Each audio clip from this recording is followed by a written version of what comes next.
1-1. 1-1-1-1. Official intro. So, as you know, we back again. Hey. Back again like we never left. That's right. Back again to talk this combat sports stuff. Okay. As you can tell, we have some new Some hardware. strap season, no pun intended. Hey. We have the WBC belt. Go get the strap. You know, I'm gonna prophesize this. Put prophecy to this. You know, we're the champs in combat sport conversation.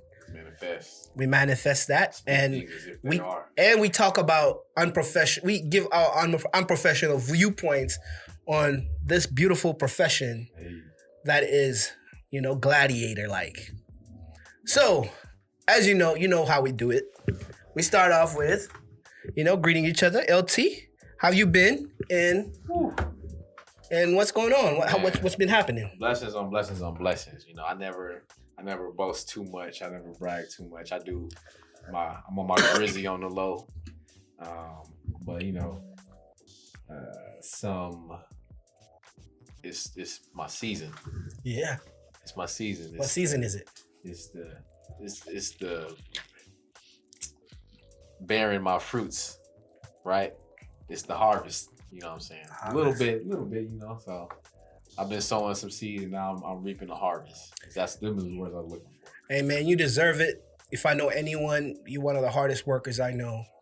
Very professional, and you know, nothing would ever outbeat humility and professionalism. And salute to you, my brother. Appreciate Give you a little bit of your flowers. I'll give you 2 in doses, so I don't, you know, create a monster with like, make your head bigger than what it is. But like, man, I appreciate you. I'm sure the audience appreciates you, and you deserve whatever blessings you're basking in right now. You know, y'all see soon enough. You know, the proof is in the pudding. So absolutely. So let's get into. We ain't talk about you, man. About me. What about you, man? So I'm like you. I feel grateful. Mm-hmm. I feel blessed. Just went through a few battles with sickness, and then RIP to the dead. My grandma had her homecoming. She went and rejoined my grandfather. So it was more of a celebration. She lived up to be 91. So, I mean, she was fulfilled. So I took a little bit of a break to just go through my grieving process, which is not necessarily bad, but just to remember and keep it moving, and just embrace embrace mortality. Absolutely.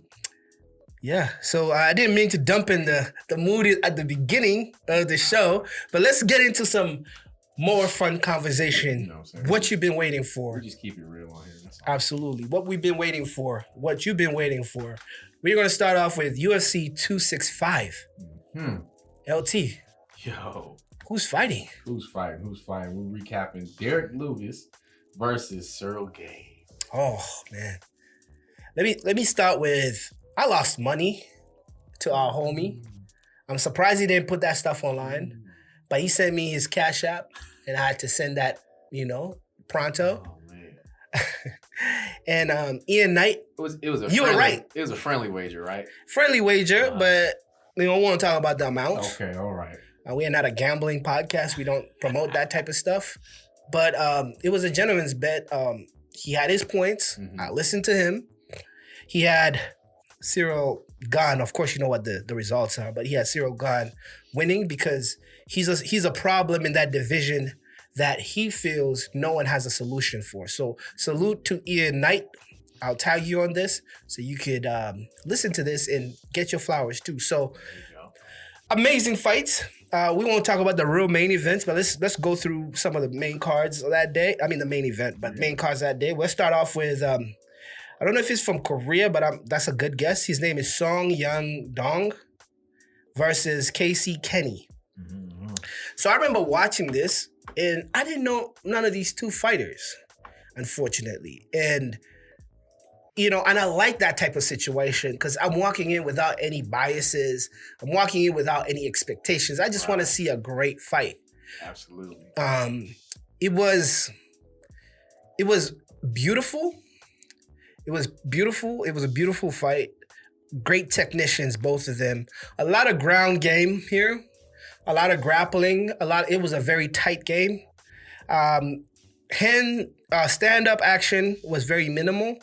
But you could tell these two dudes were technicians. Of course, we know Song won by a split decision. And I was interested. I'm like, okay, we may have something going, you know.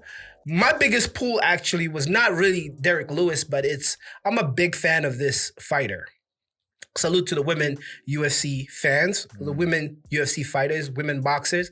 I watch that. I watch women boxing. I watch women UFC. I'm a big fan of Angela Hill. Okay. And she's literally, to me, the only Black African American girl in the UFC fighting. So I try my best to watch all her fights because she's very monumental in that regard. I mean, we could say the Brazilians are, but they are not of the soil of America. Right. I try to be supportive. I try to watch. Amazing fighter. She has like a multi type of style. What that means, how that translates in the UFC, meaning multi is more step forward, step forward, step forward, no head movement. So you your blocks, how you defend is countering with a hit. Right. So if you kick, I kick. Yeah. So I'm kicking, you punch, not a lot of head movement, not a lot of slick movements with the weaving. A lot of and then they could put their leg up and then, the whole thing when they move. Very tight ways how they, I don't know if I'm saying the right word, but they fold their body to get that. So I could see her style, and then her opponent was amazing. Another female fighter, of course. Tisha Torres. Unfortunately, or fortunately to the winner, to whoever the victors go to, it's fortunate or unfortunate on each side.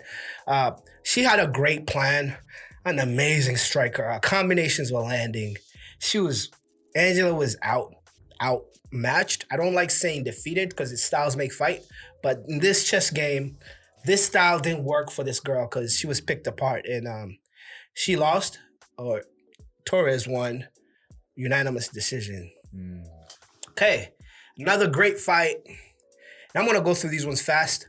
The legend Mike Chiesa versus Vicente Luque.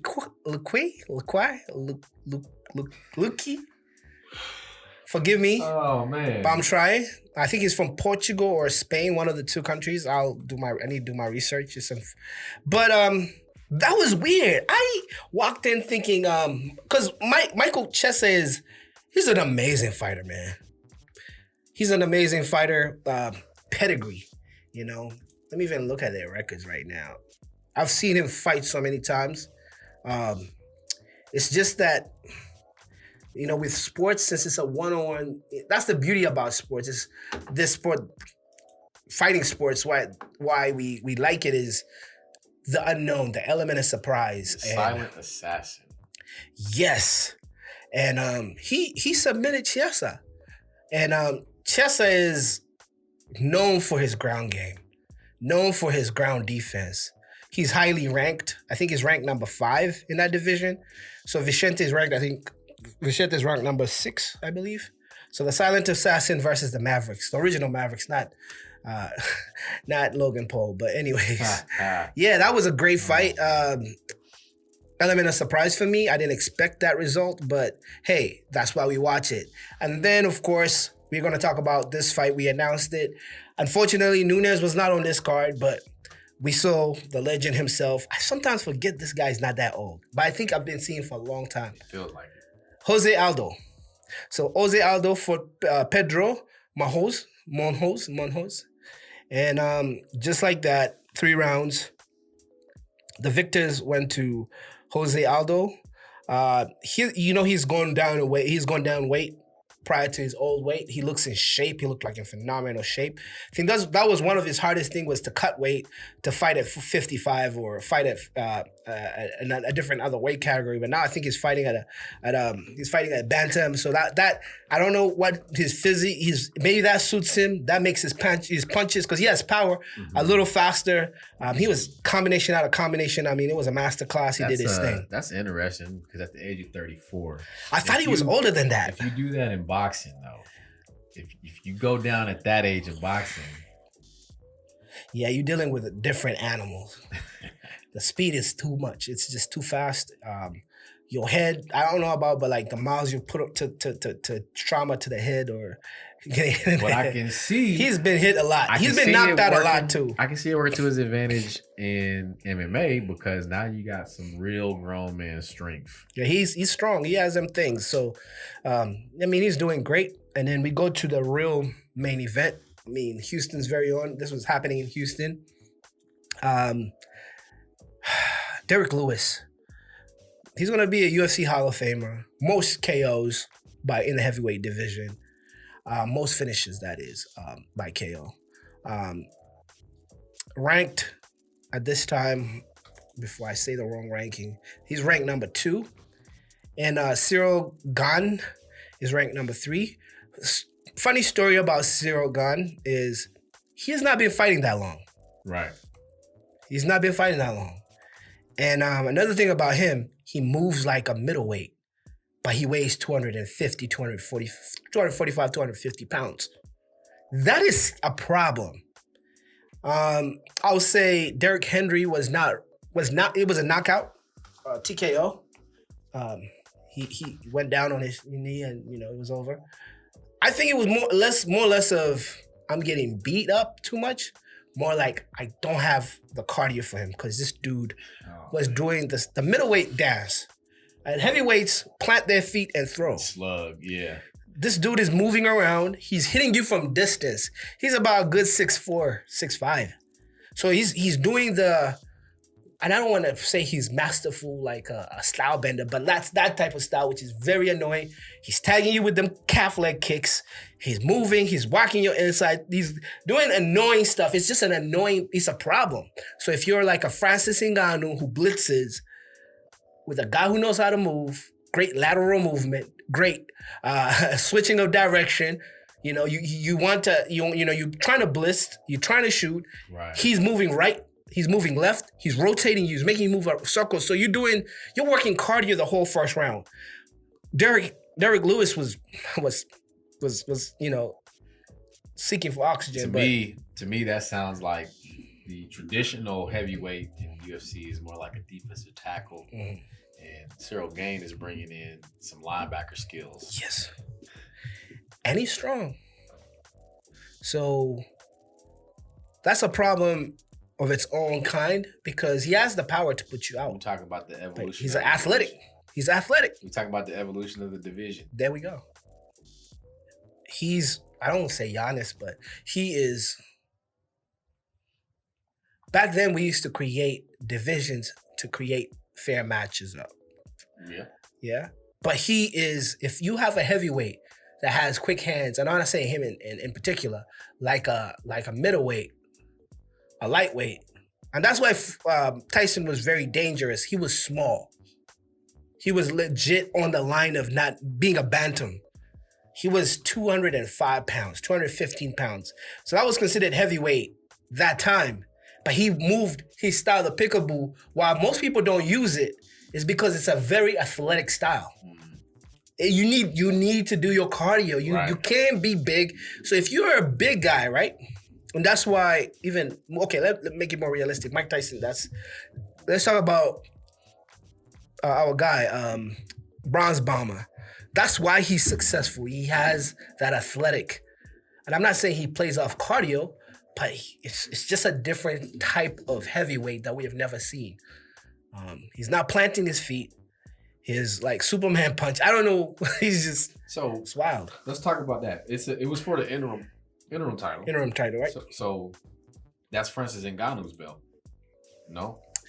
Francis is the actual heavyweight. He's ranked the top and he's the top dog. So, in interim meaning that's more like a number one contender. Number one contender or next in line. Okay. Like mandatory next in line. Gotcha.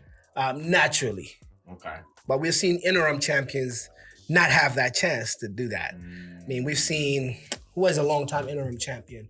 I think Tyson Fury was a long-time interim champion after beating. He beat the Clash one of the Vladimir.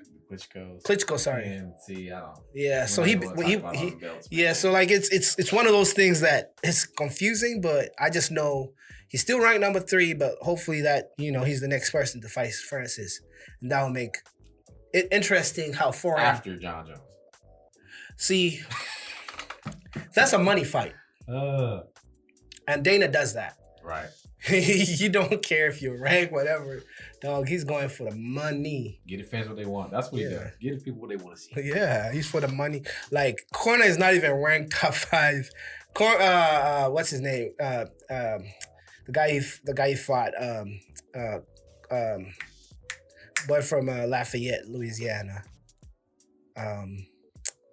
Anyways, that was not a championship fight, but did you see how many people how many people he pulled? Because I think our the guy from Brazil is the Olivier Grigado or something like that. He's the champ, but he don't speak English. You know how you gonna market him? So Dana is the one who's trying.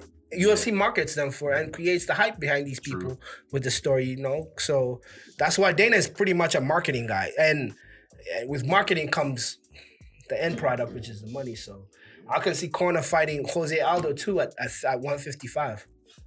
Or I don't know. Corner is still gonna fight. Trust me. Sheesh. That's a cash cow. You have to hit that piñata till all the candy gets out. Till you gotta milk that. You gotta milk that cow with no milk. Yeah. Long as people watching. Yeah. So with that being said, hold up here. While I keep my timer. Let's hop on to our next segment, and you know how this one starts. So, LT, strap. Who's fighting, man? Who's fighting? So we'll start off with, because we didn't talk about boxing and what happened before. Let's talk about what to look forward to in boxing. Okay. Okay, we'll start with Friday the 13th. Dun, dun, dun. We have Austin Trout versus Alejandro Davila. Okay, I know Austin Trout. I don't know who Davila is. Do you happen to know who that is? Yet again, this is the theme. So this guy's from Mexico. 33 years old. Got about 26 total fights. 22, 2 L's by KO, and looks like 2. Are those 2 draws? I hope those are 2 draws and not. He's not 22-4. But yeah. Looks like he was retired by Siri Bohachuk. I have no idea who that is. WBC Continental America Super Welter title. Then he was TKO'd by Michael Zuski, Quebec City, Canada. Again, IBF, North American Welter title, Okay, now he's got a few belts. I don't know who that is either. Yeah, so we'll see that Friday. I'm excited about this one happening on Saturday. One of my bright young talents. Let's talk about Virgil Ortiz Jr. Amazing. Be on the lookout for him. He's fighting, and bear with me on this name, Edijas Kavalesukas. Okay, now this one. Okay, age. Where are we at? Age. Another 33. This is why I'm just pointing this out about these international guys. I take 33. He's 22, 1-1. I'm just like no notable names on this. No, there is no name on there. Okay, but I'm just.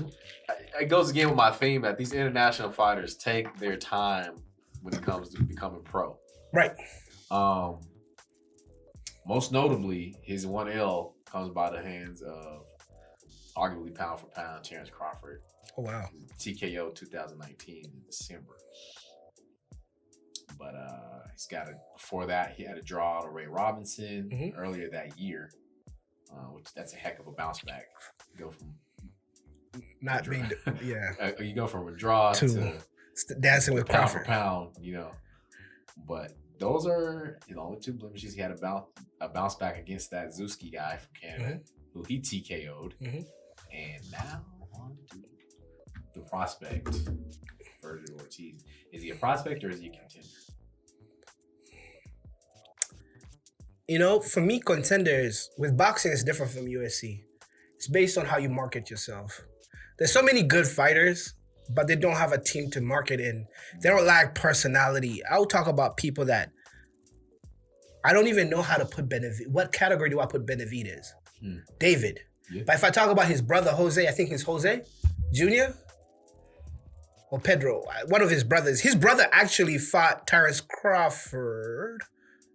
His brother, arguably from rankings, was more talented than David.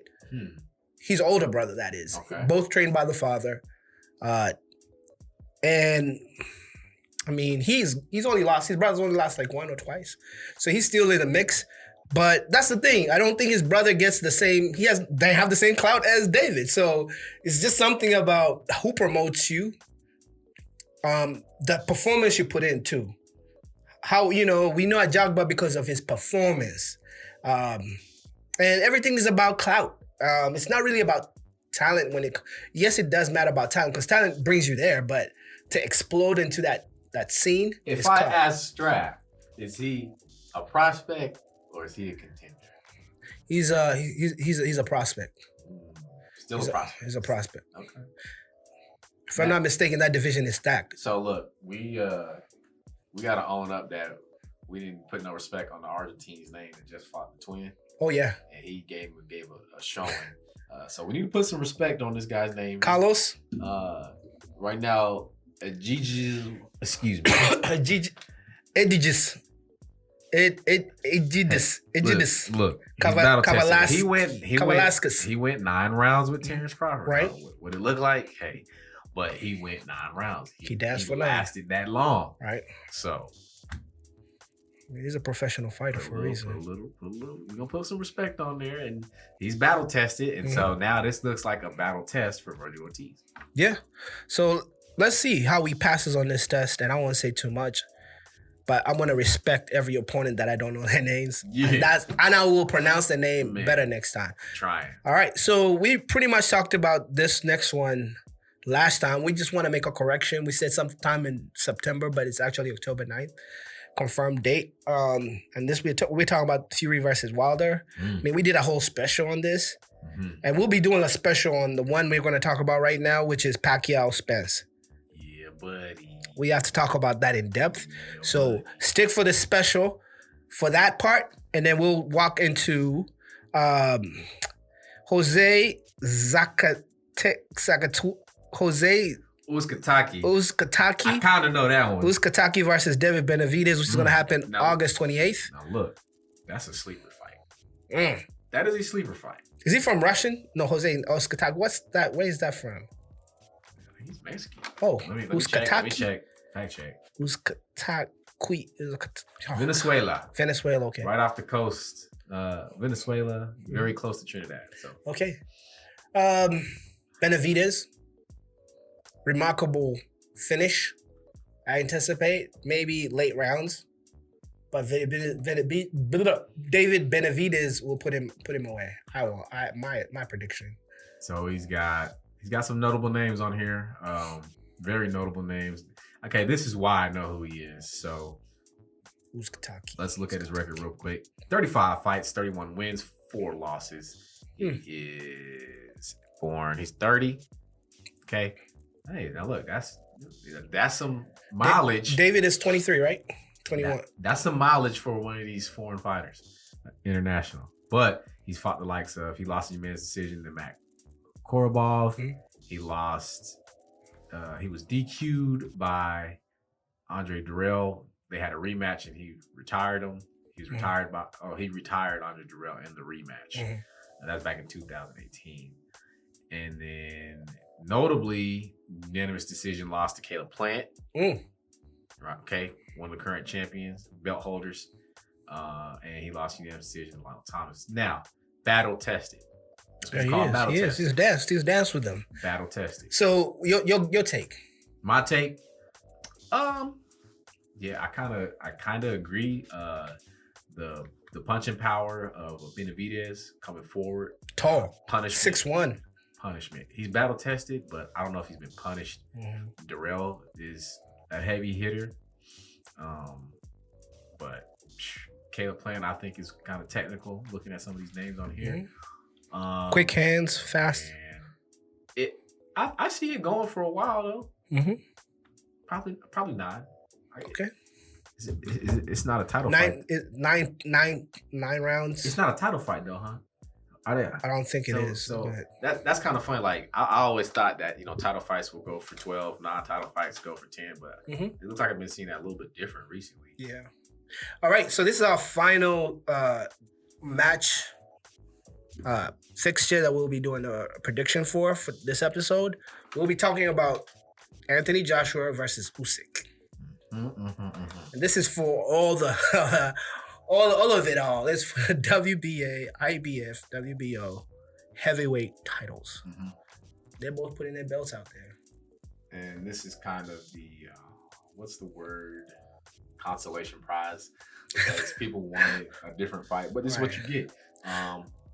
What's your prediction on that? Hey, look. So, fun fact: Usyk lost to Porter in the minors. So, I mean, kind of just how's this guy gonna be AJ? Usyk is a bantamweight naturally. He's smaller. He just got bigger so that may bring some speed. A great boxer, he's fought for a while. So, cutting to the chase, AJ is it's gonna be a 12-round dance. It's gonna be a unanimous decision. And AJ is not gonna put him away, but he's gonna win by decision. No, don't put him away. No. What are we thinking here? Last fight, AJ put the Ukrainian guy away. It was amazing. You think he just needs to work? Like, he needs the rounds? And he's just going to...